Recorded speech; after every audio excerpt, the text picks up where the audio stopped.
Halo, halo, apa kabar? Kita ngobrol lagi bersama dengan Bung Rocky. Bung Rocky hari ini itu mulai sidang pertama, sidang perdana ya, sengketa pemilu legislatif. Dan ada 3 panel ya, 3 panel hakim masing-masing. Dan yang menarik ini kan sekarang Paman Usman mulai bersidang lagi. Tapi saya lihat kalau saya amati di media sosial, di pemberitaan-pemberitaan media, kelihatannya publik kok nggak peduli lagi dengan persidangan Mahkamah Konstitusi ini. Atau mereka udah nganggap nggak perlulah ada Mahkamah Konstitusi itu gitu. Iya itu bagi publik itu sudah di screen out itu, screen off dari radar politik. Mau siapapun yang ada di Mahkamah Konstitusi sekarang itu nggak penting lagi, nggak ada gunanya itu. Jadi Mahkamah Konstitusi sudah melecehkan dirinya sendiri itu melalui peristiwa kemarin. Dan apapun yang dilahirkan atau disidangkan di mahkamah itu udah nggak ada gunanya tuh. Karena orang sekarang nunggu sikap Megawati untuk memulai dinamika politik baru, bukan lagi lewat Mahkamah Konstitusi, tapi mulai hak angket. Jadi kita mesti pindahkan fokus itu sambil minta Ibu Mega untuk mempercepat proses politik penyelidikan terhadap cawe-cawe Jokowi dalam bidang politik terutama tuh. Jadi kalau ya kita masih tahu mungkin P3 masih berupaya untuk cari sisa-sisa suara lewat gugatan di Mahkamah Konstitusi. Tapi kita tahu ya mau dicari nggak dicari yang nggak ada gunanya lagi kan. Karena yang kita pentingkan adalah menilai apakah Gibran itu layak dijadikan sebagai cawapres atau bukan. Cuman itu sesungguhnya. Yang lain mah soal remeh-temeh. Karena ini soal nilai, soal paradigma tuh. Jadi begitu paradigmanya pindah dari sekedar soal teknis pembuktian ya udah nggak ada gunanya. Ya, Nah, pada titik itu kita sekaligus menyatakan bahwa Mahkamah Konstitusi telah berubah menjadi mahkamah konstipasi itu. Jadi tidak mampu mencerna demokrasi itu. Jadi sembelit ya, terus dia tuh. ya, ya. Jadi saya kira ini kesempatan dong ya, Bung Rocky.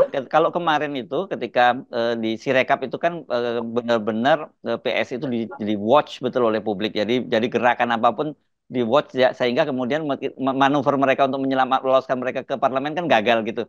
Jadi sekarang saya kira kalau mau bermanuver di Mahkamah Konstitusi ini kesempatan bagus karena orang udah nggak peduli gitu. Mau lolos mau nggak peduli gitu. Ya, apa pentingnya sebetulnya suara P3 di situ? Orang nggak peduli lagi itu. Karena sekali sekali lancung ke ujian seumur hidup orang nggak percaya. Hmm. Jadi keputusan Mahkamah Konstitusi itu akan jadi stempel yang nggak ada maknanya lagi kan. Nah, kita mau tunggu P3 dihasilkan kembali oleh 5 hakim yang udah pasti kan dicawek-cawekin lagi oleh Jokowi kan. Jadi tetap kita duga dengan kuat bahwa pembusukan di Mahkamah Konstitusi sebaiknya diteruskan aja. Nah itu hanya itu caranya untuk memulihkan kembali marwah dari mahkamah itu. Jadi dibusukkan semuanya itu, termasuk sidang-sidang pembuktian yang sekarang lagi dituntut oleh atau lagi didalilkan oleh P3.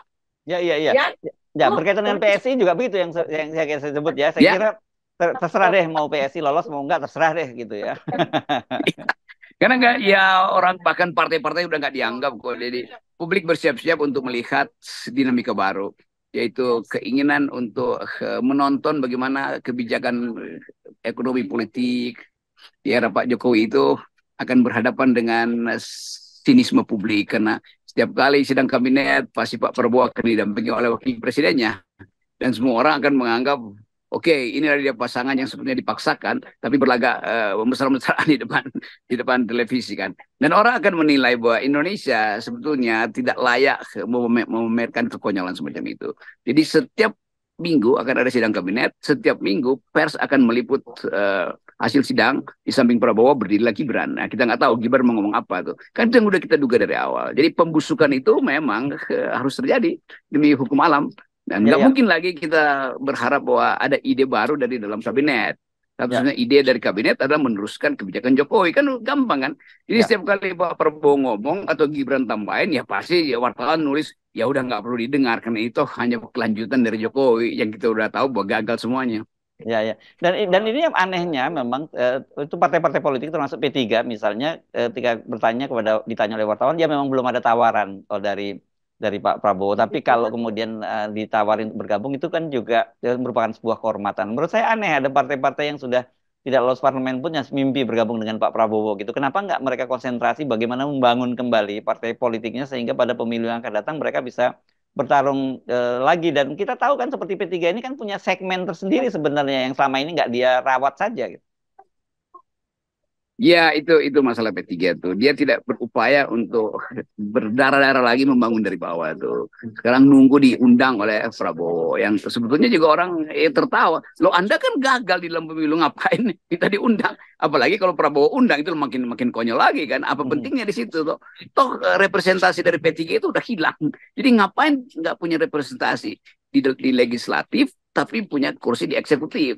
Satu-satunya keterangan orang masuk eksekutif tanpa kursi legislatif karena dia adalah profesional, itu boleh. Tapi kan P3 tuh ikut dalam pemilu. Jadi kalau gagal dalam pemilu ya udah tutup buku aja kan dan mulai mengatakan bahwa kami sebaiknya konsolidasi partainya. Kenapa P3 gagal misalnya itu juga pertanyaan karena dari awal P3 main-main secara ideologis dengan PDIP, apa namanya tuh, Sandi dikirim untuk membujuk PDIP atau PDIP menerima P3. Jadi mereka yang betul-betul mengerti bahwa Ka'bah itu satu lambang dari perjuangan keislaman, itu akhirnya melihat bahwa P3 akhirnya bermain-main dengan nilai sekuler.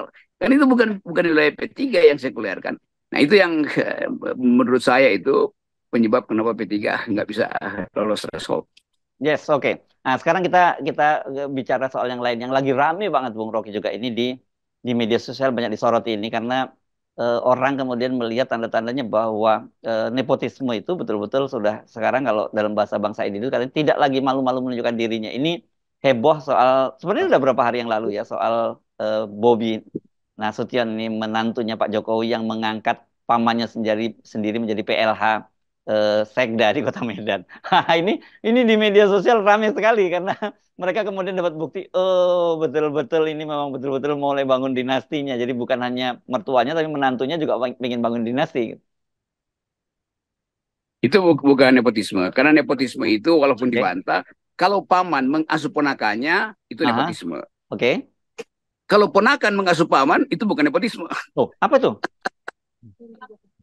Kan sebetulnya kan di dalam Oh logika iya iya. para pembela Jokowi, ya kan Hmm. nepotisme artinya pamannya mengasuh ponakannya. Tapi Ya ini kan nephew ya. Bobby kan Ya, ya ini ponakan yang ya mengasuh pamannya. ya ya ya. Kebalik jadi. Jadi Ya bukan ya. nepotisme, Hmm. potinesmo. Potinesmo. Oke, tapi saya kira ini Anda meskipun bercanda-bercanda, ini kan soal yang sangat serius ya, begitu mesti ke balik-balik itu bukannya lebih parah sekarang itu kan artinya. Jadi orang udah nggak peduli itu. Jadi Hmm, kalau kita bilang yang ada nepotisme ya oke, nggak ada hmm, nepotisme itu ya hmm. silakan lanjutkan aja. Jadi sebetulnya kita kita ajukan aja terus tesis bahwa silahkan Pak Jokowi itu lanjutkan aja ambisimu. Toh ada sesuatu yang akan menangkal Anda itu ya hukum alam. Kan kita selalu melihat bahwa memang kalau belum maksimal itu nggak ada gunanya juga sebenarnya kita kritik-kritik kan. Jadi Ya. satu waktu nanti misalnya Ibu Iriana akan diminta misalnya untuk jadi wakil bupati di mana yang bupatinya adalah ponakan masih ponakan dari Ibu Iriana sendiri kira-kira begitu.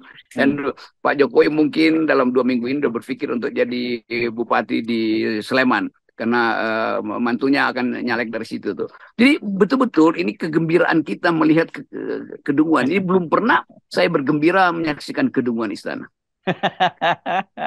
Saya kira oke ini logika Anda makin menarik ini ya karena orang sekarang sedang ngomel-ngomelan Anda ngomel-ngomel ternyata uring-uringan Anda ternyata malah bisa ketawa gitu ya. Ini kesempatan untuk mengolok-olok politik kan sekarang justru kan. Kan Mhm. kemarin kita serius, tapi kemudian kita Ya, tahu ya udah itu artinya IQ nasional kita memang nggak nyampe untuk membaca demokrasi. ya. Lambung politik kita itu tidak sanggup untuk mengunyah buah kebebasan. Jadi itu semua dan semua ini akan ditempelkan pada Pak Jokowi dan tidak akan pada Pak Prabowo seharusnya kalau Prabowo tidak ambil Gibran. Tetapi Pak Prabowo juga akan mendapat stempel yang sama karena kata Pak Prabowo dia sudah dipersiapkan oleh Jokowi. Ya, Jadi kita tidak lihat Pak Jokowi tumbuh sebagai kader Gerindra, dia ternyata kader Jokowi. Kan itu kesimpulannya begitu kan. ya, Jadi ya. buruk juga buat pelajaran demokrasi kalau kita sekedar mengabdi dan menunggu direstui oleh seseorang yang lebih berkuasa dari kita, bukan kita membangun partai secara lebih sempurna. Nah itu mungkin yang menjelaskan kenapa Prabowo dapat suara yang banyak karena direstui oleh Jokowi, tetapi kenapa Gerindra tidak kan? Kan mesti itu Ya, ya, ya, ya. harus cukup paralel kan. Ya, Jadi ya, ya. banyak juga orang yang merasa ya memang nggak perlu lagi memilih Gerindra karena demi apapun Prabowo sudah mengucapkan bahwa dia memang hanya ingin melanjutkan Pak Jokowi. Jadi nggak penting Gerindra, yang penting adalah restu Jokowi. Jadi kita mulai melihat bahwa fungsi partai akhirnya cuman untuk dapat tiket aja tuh, bukan untuk membesarkan kader. Ya, ya. Nah, ini menarik ya karena kan ternyata Pak CEO Apple tuh Tim Cook itu kan bertemu dengan Pak Prabowo kemarin dan itu didampingi oleh Menteri Penerangan ya Budi Budi Aris Setiadi yang kita tahu dia adalah Jokower. Dia menyatakan bahwa dalam perbincangan itu Tim Cook itu menyampaikan pada Pak Prabowo dia sangat kaget karena Pak Prabowo menang bisa begitu sangat besar lebih dari 50 juta. Sementara kalau di Amerika, kata dia itu biasanya selisih kalau Pilpres itu ya paling selisih 1-2% lah begitu. Saya kira mungkin Budi Ari nggak paham kalau ini disatir gitu ya bahasanya bahwa gua tahu kok apa yang terjadi kan gitu. Jadi dan dia basa-basinya dia menyampaikan semacam itu gitu.